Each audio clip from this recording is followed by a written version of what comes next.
Baik, sekarang kita bahas contoh soal untuk menghitung gaya normal benda. Di sini ada sebuah benda bermassa 5 kg terletak diam di atas sebuah bidang. Tentukan gaya normal yang bekerja pada benda jika bidang tersebut A. datar dan B. membentuk sudut 30 derajat terhadap bidang datar.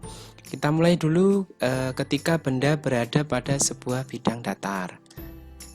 Benda tersebut tadi masanya adalah sebesar 5 kg. Di sini benda dalam keadaan diam. Kemudian yang ditanyakan adalah berapa gaya normal pada benda ini. Kita gambarkan dulu gaya-gaya yang bekerja, diagram benda bebasnya. Yang pertama di sini ada gaya berat W. Kemudian di sini ada gaya normal N. Di sini sudah kita gambarkan gaya berat dan gaya normal yang bekerja pada benda ini. Karena benda ini dalam keadaan diam, maka sesuai hukum 1 Newton, ketika benda itu diam, maka resultan gaya yang bekerja pada benda ini sama dengan 0. Nah, kalau kita lihat di sini, pada sistem benda ini terdapat 2 buah gaya. Gaya yang pertama yaitu gaya berat W arahnya ke bawah, dan gaya yang kedua adalah gaya normal arahnya ke atas. Artinya dua gaya ini berada pada sumbu Y. Dengan demikian kalau kita ambil nilai yang ke atas bertanda positif, maka nilai yang ke bawah kita ambil berharga negatif. Dengan demikian ketika sigma F-nya sama dengan 0, maka besarnya N dikurangi W sama dengan 0. Kalau ini kita pindahkan ruas ke sebelah kanan, maka besarnya gaya normal ini adalah sama dengan gaya berat benda.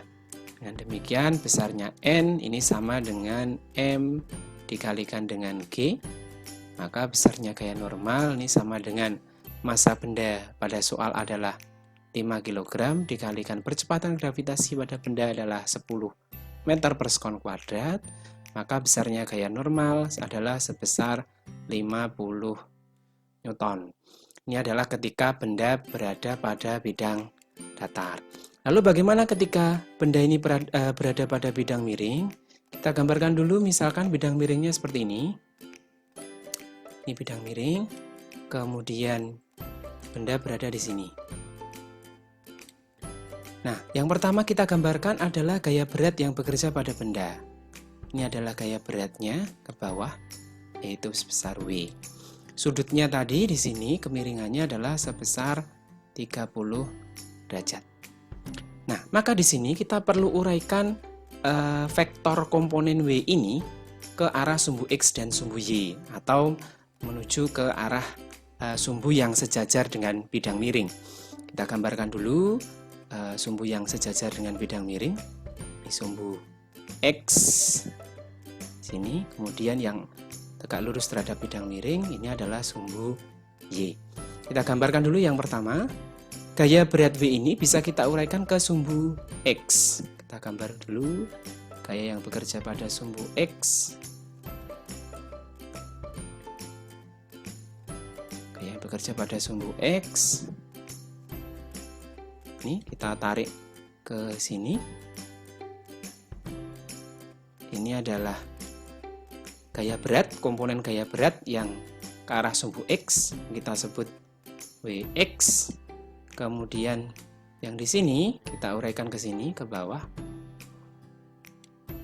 Ini adalah Wy, komponen W yang arahnya ke sumbu Y. Lalu besarnya sudut 30 derajat ini itu akan sama dengan ini. Nah, berdasarkan konsep segitiga sama dan sebangun, maka besarnya sudut ini itu akan sama dengan sudut ini. Nah, maka sudut ini besarnya adalah 30 derajat. Kemudian gaya normal yang bekerja pada benda ini adalah gaya yang arahnya tegak lurus terhadap bidang. Gaya yang arahnya tegak lurus terhadap bidang. Ini adalah gaya normalnya, di mana dia tegak lurus terhadap bidang. Nah, kalau kita lihat di sini ada 2 komponen gaya yang arahnya berada pada sumbu Y. yaitu yang pertama adalah N dan yang kedua adalah WY. Sekarang kita tentukan nilai WY terlebih dahulu. Kalau di sini kita misalkan sudutnya adalah theta, maka bisa kita gunakan segitiga ini, di mana sisi WY ini berada di samping dari sudut theta. Maka kalau di samping sudut kita bisa gunakan cos. Dengan demikian nilai cos theta itu adalah sisi samping WY dibagi dengan sisi miringnya, yaitu W. Atau dengan kata lain, WY ini adalah sama dengan W cos theta. Sedangkan untuk Wx kita bisa gunakan sin. Kalau kita mau mencari nilai Wx, gunakan sin.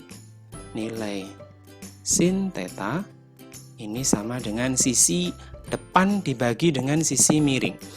Sisi depannya adalah Wx, dibagi sisi miringnya adalah W. Dengan demikian Wx ini nilainya sama dengan W kali sin theta. Nah sekarang kita akan cari nilai N, gaya normal. Gaya normal ini dia berada pada sumbu Y. Nah di situ bendanya diam, maka dengan kata lain resultan gaya yang bekerja pada benda ini sama dengan 0. Karena bendanya dalam keadaan diam. Karena di sini pada sumbu Y, maka kita tulis sigma Fy sama dengan 0. Pada sumbu Y ada dua gaya, gaya normal dan WY, sehingga kita bisa tulis sigma Fy-nya menjadi N yang ke arah ke atas dikurangi dengan WY sama dengan 0. Nah, nilai WY tadi nilainya sama dengan W cos theta.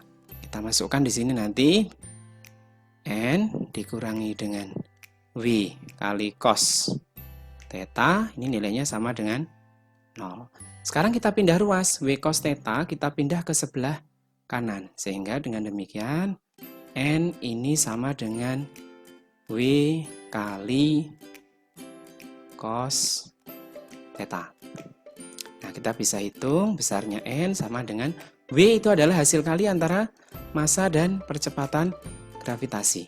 Kemudian cos theta. Cos theta-nya sudutnya adalah 30 derajat. Kalau kita masukkan nilainya, angkanya, maka M massanya tadi 5 kg, G-nya 10, dan cos theta, cos 30 derajat. Nilai cos 30 derajat adalah setengah akar 3. Dengan demikian besarnya gaya normal yang bekerja pada benda ketika dia berada pada bidang miring yang membentuk sudut 30 derajat adalah sebesar 50 kali setengah 25 akar 3 Newton.